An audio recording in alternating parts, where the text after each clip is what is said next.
할렐루야, 여러분 안녕하십니까? 오늘 또 사다리 교육으로 여러분들과 함께 하도록 하겠습니다. 와, 오늘은 벌써 11강이네요. 보통 저희가 한 번 하면 12강까지 하는데 벌써 거의 끝부분을 향해서 달려가고 있습니다. 자, 오늘 또 사다리 교육은 우리가 공부하고 있는 사도신경에 대해서 공부해보는 시간 갖도록 하겠습니다. 벌써 사도신경 세 번째 시간으로 여러분들과 함께 하고 있는데요. 오늘은 어떤 내용들에 대해서 공부하게 될지 우리 한번 사도신경 전문을 한번 같이 먼저 오늘 또 낭독해 보도록 하겠습니다. 세 번역이 조금 어색하신 분들 많으시겠지만 같이 한번 노력해서 세 번역에 대해서도 여러분들이 다 암송하시면 좋을 것 같습니다. 한번 함께 읽어보겠습니다. 시작. 나는 전능하신 아버지 하나님, 천지의 창조주를 믿습니다. 나는 그의 유일하신 아들 우리 주 예수 그리스도를 믿습니다. 그는 성령으로 잉태되어 동정녀 마리아에게서 나시고 본디오 빌라도에게 고난을 받아 십자가에 못 박혀 죽으시고 장사된 지 사흘 만에 죽은 자 가운데서 다시 살아나셨으며 하늘에 오르셔 전능하신 아버지 하나님 우편에 앉아 계시다가 거기로부터 살아있는 자와 죽은 자를 심판하러 오십니다.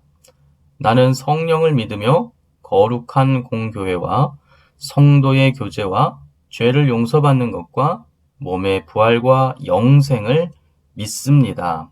아멘. 자, 이렇게 전문을 읽어봤는데요. 우리가 지난 시간에는 앞에 이 두 줄, 나는 전능하신 아버지 하나님, 천지의 창조주를 믿습니다. 공부를 마쳤고요. 나는 그의 유일하신 아들, 우리 주 예수 그리스도를 믿습니다도 우리가 공부를 마쳤습니다. 이번 주에는 여러분들과 함께 밑에 파란색으로 되어 있는 두 부분 한번 공부해 볼 건데요. 그는 성령으로 잉태되어 동정녀 마리아에게서 나시고 라고 하는 이 고백과 본디오 빌라도에게 고난을 받아 십자가에 못 박혀 죽으시고 라고 하는 이 고백 안에는 어떠한 내용들의 의미가 담겨 있는지 이번 시간에 공부해 보도록 하겠습니다. 자, 이번 시간에 배우게 될 사도신경의 고백 가운데는 좀 특이한 점이 사람의 실명, 사람의 이름이 실제적으로 거론되고 있다는 겁니다. 바로 동정녀 마리아에게서 나시고 라는 부분에서 마리아라고 하는 여성이 등장하고 있고요. 여기서 동정녀라고 하는 동정녀는 처녀라는 뜻입니다. 그러니까 처녀라고 우리가 고백해야 하는 여성의 이름 마리아가 등장을 한다는 것입니다. 자, 그리고 본디오 빌라도에게 고난을 받아 라고 하는 부분에서 본디오 빌라도라고 하는 남성의 이름이 등장한다는 거예요. 그래서 이번 고백의 좀 특이점은 우리의 신앙은 이렇게 역사적인 사실들을 근거로 해서 우리의 신앙이 형성됐다는 것이죠. 그러니까 이 얘기가 무슨 얘기냐? 세상의 수많은 종교들 중에서 상당히 많은 종교들은 어떤 신화 같은 거를 근거로 해서 아니면 인간의 상상력을 근거로 해서 또 사람의 어떤 마음속의 어떤 깨달음이나 이런 어떤 추상적인 내용들을 근거로 해서 신앙의 어떤 교리들을 만들어냈는데 우리 기독교는 그런 것이 아니고 실제 역사 속에서 발생한 사건들 속에서 우리의 신앙은 형성이 된 것이라는 것입니다. 즉 기독교는 역사적 사건들을 기반으로 하고 있다라는 것이 오늘 사도신경의 아주 특이한 특이점입니다. 우리의 신앙의 선배들은 역사적으로 반박이나 공격을 당할 수 있음에도 불구하고 이 두 명의 이름을 우리의 신앙의 고백 속에 넣었다는 것이죠. 자, 그럼 어떤 의미들이 있는지 좀 자세하게 풀어보도록 하겠습니다. 자, 첫 번째로 그는 성령으로 잉태되어 동정녀 마리아에게서 나시고 라고 하는 우리의 신앙의 고백에 대해서 공부해 보도록 하겠습니다. 예, 우리는요, 신앙을 고백하는데 우리가 믿는 예수님이 처녀인 마리아에게서 성령의 역사로 잉태됐다는 것을 우리는 믿습니다라고 고백한다는 거예요. 여러분, 이거는 정말 어떻게 보면 몹시 위험한 발상일 수도 있습니다. 종교적으로 봤을 때는. 왜냐하면 만약 기독교가 지어낸 종교라면, 거짓 종교라면 이거는 정말 많은 공격을 받을 수 있는 너무나 비상식적이고 비과학적인 신앙 고백이거든요. 그래서 만약 기독교가 거짓으로 만든 종교라면, 사람의 머릿속에서 나온 종교라면 사실 이런 내용은 삭제해야 맞죠. 아니, 어떻게 사람이, 처녀가 어떻게 아이를 낳냐. 정상적인 부부관계, 남녀의 관계 없이 어떻게 여자가 사람을 낳을 수 있냐. 여러분, 이거는 뭐 지금도 기독교를 미워하는 사람들은 지금도 여전히 공격하는 부분입니다. 어떻게 이렇게 비상식적인 내용을 가르치고 믿으라고 할 수 있느냐라고 지금도 공격받는 내용이라는 것이죠. 그것을 충분히 예상됨에도 불구하고 우리는 왜 그것을 성경에 적혀 있는 그 내용, 왜 성경에 적었고 왜 또 그것을 믿고 있는가? 이유는 단 하나입니다. 사실이기 때문에 그렇습니다. 그것도 역사적으로 증명될 수 있는 사실이기 때문에 우리는 이와 같은 내용을 믿고 있다는 것이죠. 자, 성경에는 이 부분에 대해서 어떻게 기록하고 있는지 마태복음 1장 18절을 보도록 하겠습니다. 자, 함께 읽어보겠습니다. 시작. 예수 그리스도의 나심은 이러하니라. 그의 어머니 마리아가 요셉과 약혼하고 동거하기 전에 성령으로 잉태된 것이 나타났더니, 마태복음이라고 하는 성경에서 예수님의 어머니 마리아가 임신한 것을 두고 어떻게 표현하고 있어요? 마리아가 요셉이라고 하는 약혼자가 있었거든요. 근데 그 요셉이라고 하는 약혼자와 함께 살기도 전에 성령으로 아이를 잉태했는데 그 아이가 누구예요? 바로 우리 신앙의 대상인 예수님이라고 성경이 기록하고 있다는 것입니다. 같은 성경 마태복음 20장에도 이렇게 표현되어 있는데요. 이 일을 생각할 때에 주의 사자가 현몽하여 이르되 다윗의 자손 요셉아 내 아내 마리아 데려오기를 무서워하지 말라. 그에게 잉태된 자는 성령으로 된 것이라. 하나님의 사자가 마리아에게뿐만 아니라 마리아의 정혼자였던 요셉에게도 나타나서 요셉이 마리아가 자기와 잠자리를 하기도 전에 임신한 걸 알고 파혼하려고 하니까 주님의 사자가 요셉에게 직접 찾아가서 이렇게 자초지정을 설명하는데 그 핵심 내용이 뭐예요? 너의 정혼자 마리아가 임신한 것은 다른 남자와 부정한 일을 한 게 아니고 성령으로 잉태된 거야 라고 말하고 있다는 것입니다. 즉 예수님께서 잉태되고 출산되는 모든 과정은 성삼위 하나님의 역사 가운데에서 일어난 것이지 남녀의 관계를 통해서 예수님이 태어난 게 아니라고 말하고 있다는 것이죠. 누가복음 1장 34절에 또 이렇게 기록되어 있습니다. 마리아가 천사에게 말하되 나는 남자를 알지 못하니 어찌 이 일이 있으리까?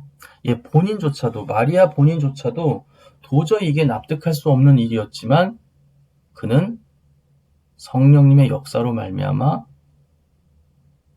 예수님을 잉태하게 되었다는 것입니다.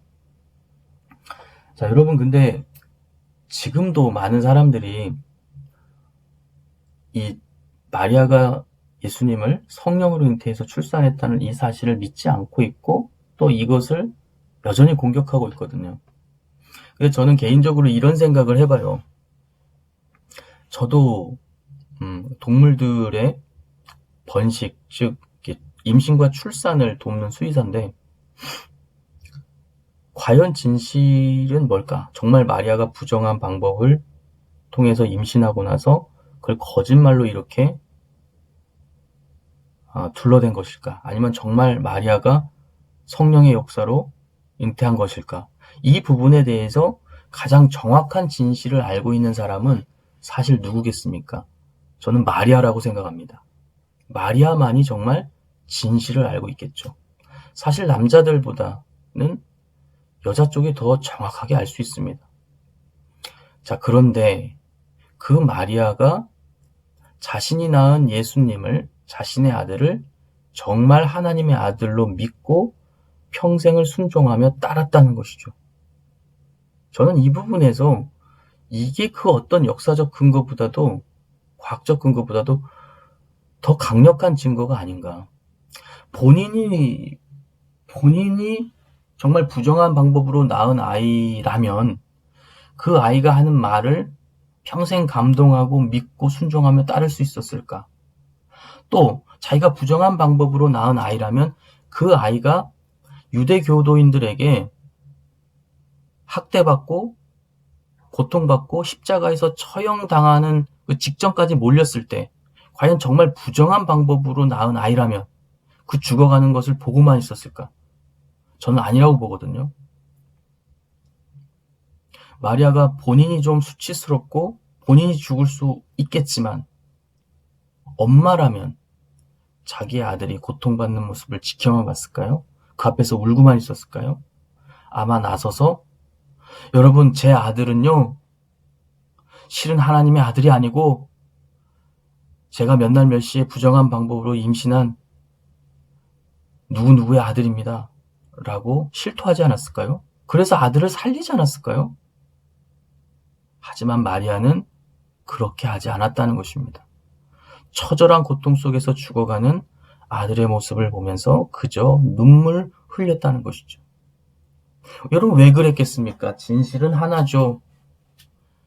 정말 자신이 낳은 아이가 성령의 역사로 태어난 하나님의 아들임을 그녀는 알고 있었기 때문에 그렇습니다.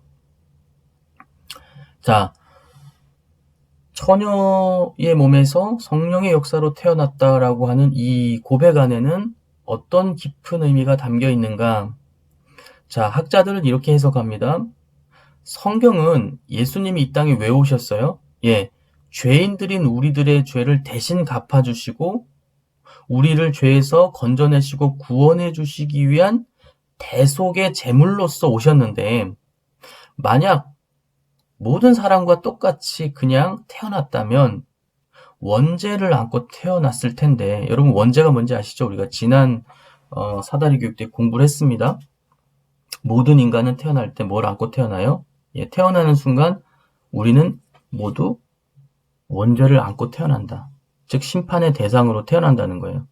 근데 예수님도 만약 그런 존재로 태어났다면 우리의 죄를 대신 갚아줄 만한 깨끗하고 거룩한 대속의 제물이 될 수 없다는 거죠.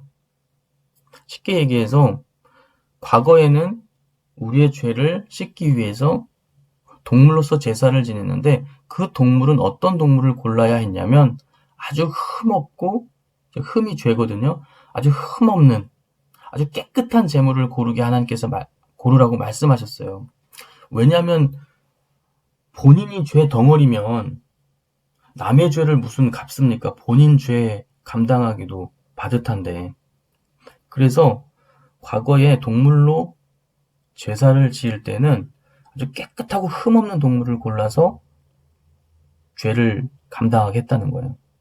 그래서 그런 의미로 볼 때 예수님이 처녀의 몸에서 태어난 것은, 또 성령님의 역사로 태어난 것은 예수님께서 우리와 똑같이 원죄를 안고 부정한 상태로 태어나신 분이 아니고 완전히 흠없고 죄 없는 분이시라는 것을 우리에게 보여주는 놀라운 사건이다라고 학자들이 해석한다는 겁니다. 즉 예수님의 처녀 출생, 또 성령 출생은 예수님의 무죄성을 보여주는 아주 분명한 사건이다라고 학자들은 설명해주고 있다는 것입니다. 그래서 예수님이 우리의 죄를 갚아주실 만큼 깨끗하고 거룩한 분이시라는 거죠. 예수님의 처녀 성령 출생은요, 예언도 이미 되어 있는 건데요. 몇 군데 예언들이 있지만 대표적으로 많이 우리가 공부하는 예언은 창세기 3장 15절 본문, 그리고 이사야서 본문인데요. 창세기 3장 15절에는 내가 너로 여자와 원수가 되게 하고, 이게 하나님께서 인류가 죄를 짓고 난 이후에 인류와 또 뱀의 형상으로 찾아온 사탄 원수 마귀를 향해서 했던 말씀이신데요. 거기에 뭐라고 말씀하셨냐면 내가 너로 여자와 원수가 되게 하고, 여기서 너는 사탄이거든요. 내가 사탄, 너는 여자의 후손이 올 건데 그 여자의 후손과 원수가 되게 할 거야. 그리고 내 후손들도 여자의 후손과 원수가 될 거고, 여자의 후손은 네 머리를 상하게 만들 거야 라고 예언하셨다는 것입니다. 여기서 여자의 후손을 우리는 누구로 봐요? 예수님으로 본다는 것입니다. 왜냐하면 특이하잖아요, 표현이. 여자의 후손이라고 부를 만한 사람이 온다는 것입니다. 그리고 그가 사탄의 모든 권세를 깨트려 버릴 거라고 예언하고 있다는 거예요. 보통 여러분, 우리가 과거의 보수적인 생각 속에서는 부부가 아이를 낳으면 누구의 아들이라고 보통 부릅니까? 아버지의 아들이라고 부르죠. 그래서 우리가 옛날에 어버이날 때 노래에도 그거 나오지 않습니까? 아버지 날 낳으시고 어머니 날 기르시니. 아니, 실제적으로 낳는 건 엄마가 낳는데 왜 아버지가 날 낳으시라고 표현해요? 전통적으로 보수적인 시대에 아이는 아버지의 아이로서 사람들이 생각했다는 거예요. 근데 그 과거의 시대에 그렇게 표현하지 않고 여자의 후손이 올 거라고 표현했다는 거예요. 왜 여자의 후손이라고 표현했어요? 남자를 알지 못하고 처녀가 낳을 사람이기 때문에 여자의 후손이라고 표현했다는 것입니다. 그래서 예수님의 처녀 출생은 어떻게 됐다고요? 예언된 것이다 라는 것입니다. 하나님의 놀라운 계획 속에서 이루어진 사건이라는 것이죠. 이사야서에서 이렇게 표현하고 있습니다. 예언하고 있습니다. 그러므로 주께서 친히 징조를 너희에게 주실 것이라. 보라, 처녀가 잉태하여 아들을 낳을 것이요 그의 이름을 임마누엘이라 하리라. 이사야 선지자가 예언을 했는데요. 거기에서 주께서 친히 징조를 너희에게 보여주실 것인데, 그 위대한 징조 중 하나가 뭐냐면 처녀가 잉태해서 한 아이를 낳을 것인데, 그가 임마누엘이라고 장차 불려지게 될 것이다. 임마누엘이 뭐냐면 하나님이 우리와 함께 하신다는 뜻이거든요. 그러니까 하나님과 함께하지 못하던 인류가 처녀가 잉태하여 낳은 어떤 남자 때문에 다시 하나님과 하나 될 것이다 라고 고백할 날이 온다는 것입니다. 그게 누구예요? 예수님이라는 겁니다. 자, 두 번째 줄에서 본디오 빌라도에게 고난을 받아 십자가에 못 박혀 죽으시고 라고 하는 이 내용을 계속해서 공부해 보도록 하겠습니다. 자, 본디오 빌라도는 실제 인물입니다. 역사적 인물이에요. 우리의 신앙은 역사적인 근거들 위에 세워져 있는 신앙입니다.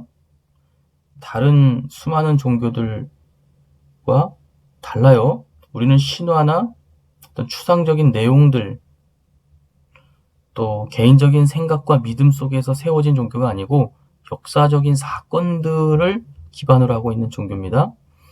오늘 사도신경에 등장하는 본디오 빌라도는 실제 유대 지방에 파견됐던 총독인데요. 약 10년 정도 유대 땅을 다스렸다고 합니다. 우리가 영화 같은 데에서는 본디오 빌라도가 의외로 조금 좋은 사람처럼 비춰지는 경향이 있는데요.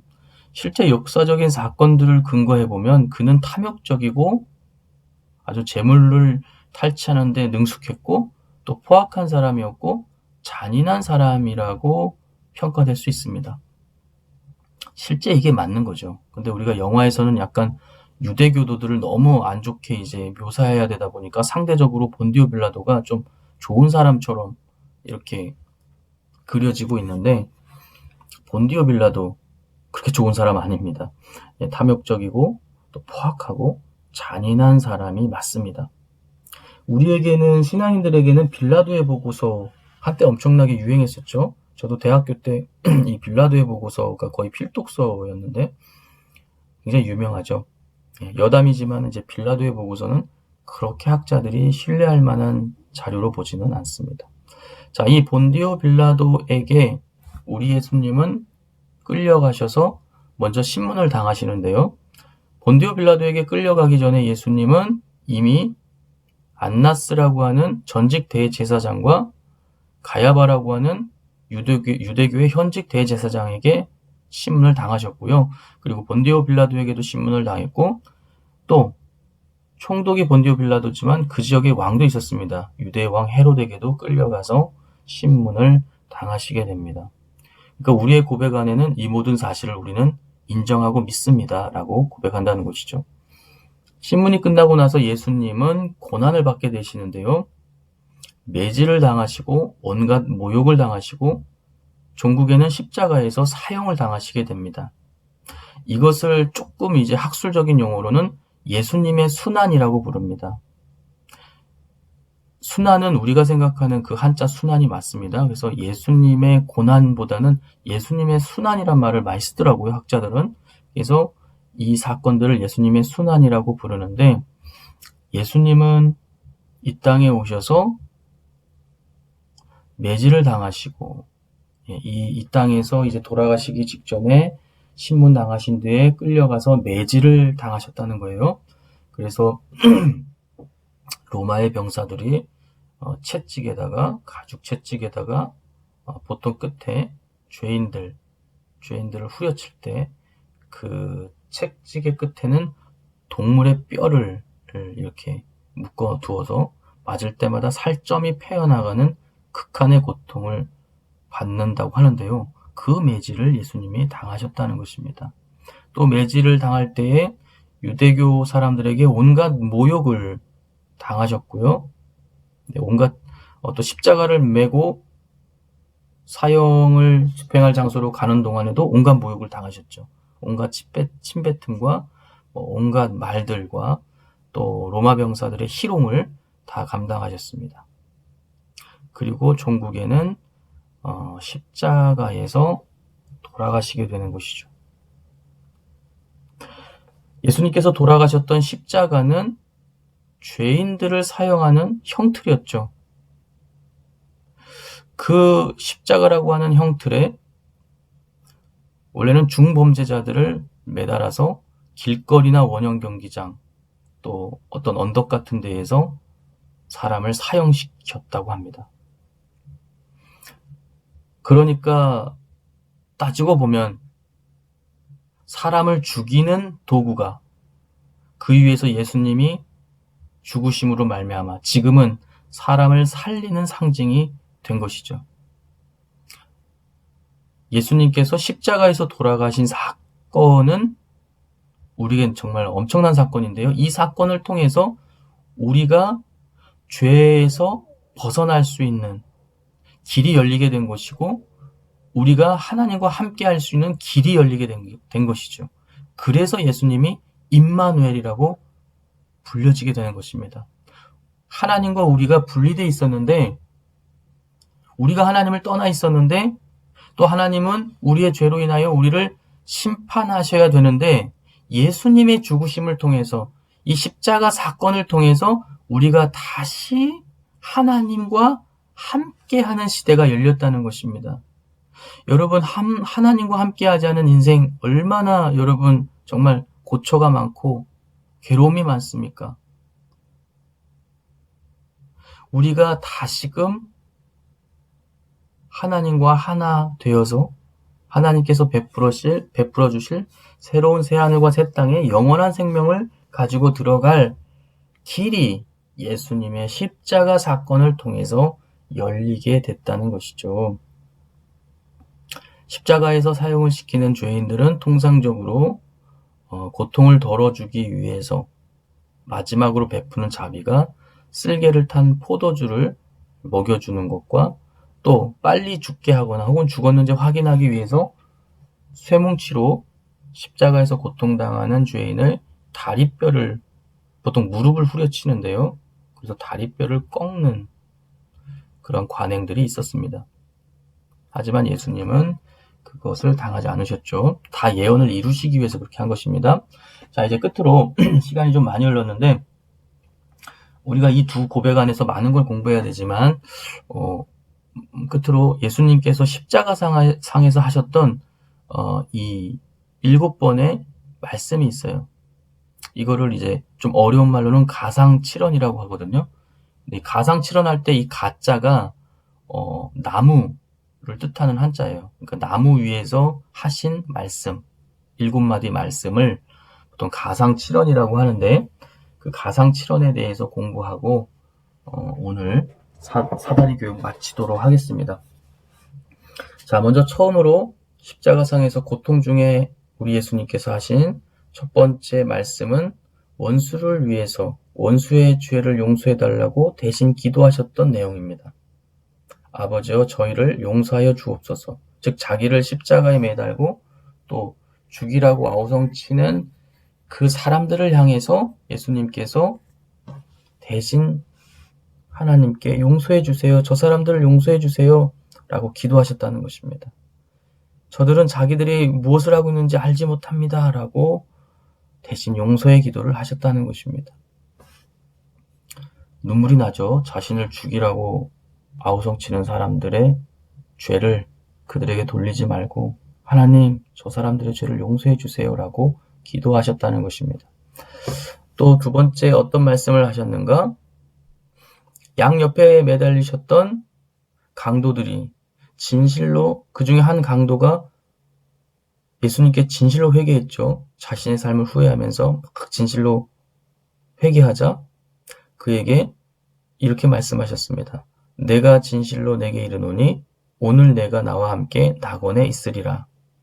네, 이거는 뭘 의미하는 거예요? 예수님의 십자가상에서의 죽음을 통해서 죄인들이 강도는 죄인을 상징하거든요. 죄인들에게 용서와 또 구원의 길이 열렸음을 예수님께서 말씀하고 계시다는 것입니다. 또 세 번째로는요. 십자가상에서 모친에게 이르시되 여자여 보소서 당신의 아들이 여기 있나이다 하시고 또 제자들에게 이르시되 보라 내 어머니라 하신데 그때부터 그 제자가 자기 집에 모시니라. 자, 요 말씀 굉장히 긴데 예수님께서 돌아가시면서도 자신의 육신의 어머니였던 마리아를 다른 제자들에게 좀 부탁한다라고 부탁하고 있고 이 부탁을 받아서 제자들 중에 특히 요한이라고 하는 제자가 어머니를 모셨다고 합니다. 그래서 자신의 육신의 어머니에 대한 책임도 다하는 아들이었다라는 것입니다.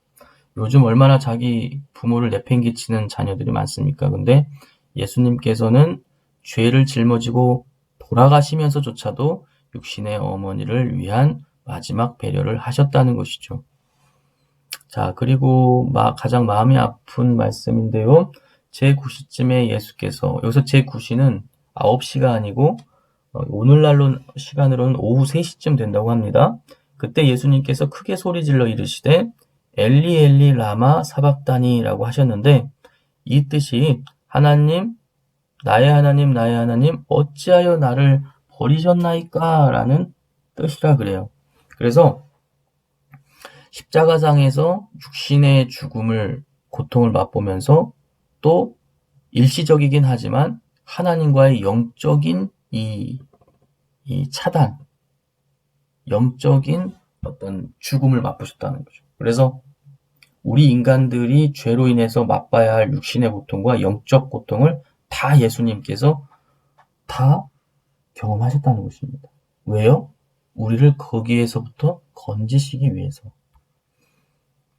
그리고 마지막으로는 너무나 괴로워하시면서 마지막이 아니라 5번째로는 너무나 괴로워하시면서 내가 목마르다 라고 말씀하셨다는 것입니다. 얼마나 목마르고 괴로웠을까요? 자, 이 부분에 대해서 우리는 기억해야 될 게 예수님은 사실 우리의 영적 목마름을 채워주시는 생명수 되시는 분이시잖아요. 근데 그분이 우리의 그 영적인 목마름을 채우시기 위해서 본인은 극도의 목마름을 경험하셨다는 것입니다. 그러니까 한마디로 이렇게 가상칠언에 대해서 공부해보고 십자가상에서의 순환을 공부하다 보면 예수님은 우리 인간들이 겪어야 할 가장 극도의 괴로움들을 몸소 다 겪으셨다는 거예요. 도망치지 아니하시고. 그리고 여섯 번째로는 다 이루었다라고 말씀하셨는데요. 이 안에는 많은 뜻들이 있습니다. 예수님께서 이 땅에 무엇을 이루기 위해서 오셨습니까? 우리 인간들을 구원하시기 위해서. 또 마귀의 일을 멸하러 오셨잖아요. 그 마귀의 일이 뭐예요? 예, 우리 인간들을 하나님과 떼어놓으려고 하는 것이 마귀의 일이죠. 근데 그것을 다 괴멸시키셨고요. 또 하나님의 사랑을 증명하셨고, 또 구원자로서 우리 하나님께서 인류에게 베푸시겠다고 했던 메시아 예언을 모두 성취하셨다라고 말씀하셨다는 겁니다. 자, 그리고 마지막으로는 아버지여 내 영혼을 아버지 손에 부탁하나이다 라고 하시면서 돌아가셨습니다. 자, 오늘 사다리 교육 내용들을 두 줄의 고백들을 쭉 정리해보면, 첫 번째로는 구속사역은 역사적인 사건이었다는 것입니다. 두 명의 실존 인물이 거론됐기 때문에 그렇죠. 그리고 예수님은 죄가 없으신 분, 즉 처녀의 몸에서 태어나신 분이라는 것을 우리가 고백하고 있다는 것이고, 또 예수님은 고난 받으셨다. 십자가에서 극도의 고난을 받으셨다는 것을 우리가 사도신경을 통해서 알 수 있고요. 또 마지막으로 십자가 위에서 모든 것을 다 이루고 예수님께서 돌아가셨다는 것을 우리가 알 수 있다는 것입니다. 자, 오늘 또 사다리 교육, 사도신경 공부를 통해서 예수님의 이 땅에 태어나심의 의미들을 공부해봤습니다. 자, 우리 다음 시간에도 계속해서 사다리 교육 통해서 사도신경 공부해보도록 하겠습니다. 자, 2주 뒤에 만나겠습니다. 안녕.